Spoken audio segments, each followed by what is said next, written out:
So that's going to be very important for you all to mention that. So you're bringing back your things.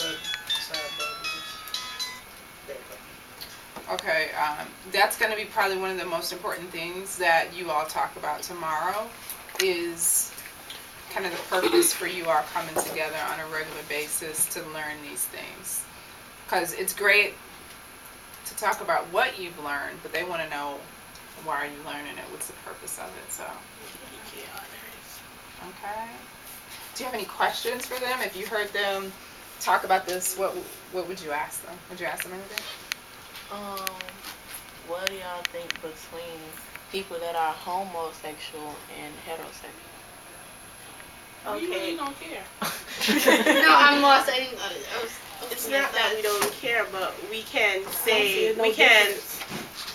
say, okay, we're going to talk about this homosexual because we go against the others and so on. We talk to everybody the same thing. We don't say everybody's equal. You have to reach out to everyone in the room.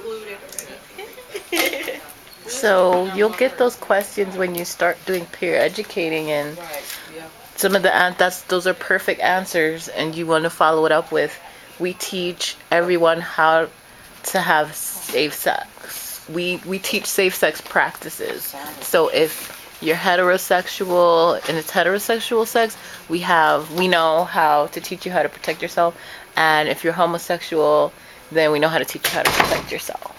Any more questions? Well, we're learning. If you were talking to a young female, like probably younger than us, 8th grade, 7th, how would you tell her how to protect herself, like using a female condom? Sorry, or demonstrate it, and then tell her where she can get stuff like contraception without her without anybody knowing, so she won't feel embarrassed or something like that. it's not like we from old enough to do it. We just showing them how to do it safely if they decide to do it. We're not telling them not to do it. We can teach them how to put the condom in. Like safety. Like listen to them. We can bring the condom props.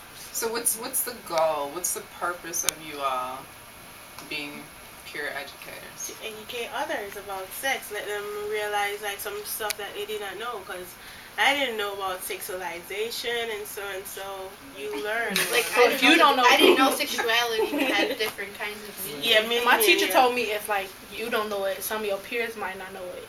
So I mean, what's your different take on sexuality? Well, at first, when we first started talking about it, everybody thought sexuality was like, who you like, what you like, are you gay or lesbian? Do you consider yourself a boy or a girl? Yeah, that's what we thought. So do you guys remember the quiz that Sunyata gave you guys? Do you remember what kind of quiz it was? Yeah. The multiple It was choice a true or false quiz. Oh yeah. But what was it looking at?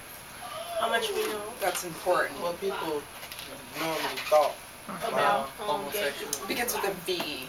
The V. V word. Begins with a V. Values? There you go. Yeah, Values. Values. It was a values quiz.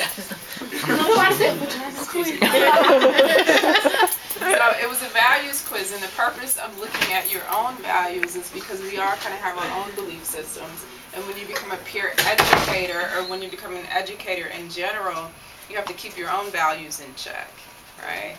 So that's something really important that we discussed is, okay, so you have your own belief system, but there's also fact, all right? Mm-hmm. And the purpose of being a peer educator is to communicate and educate others on the facts, okay?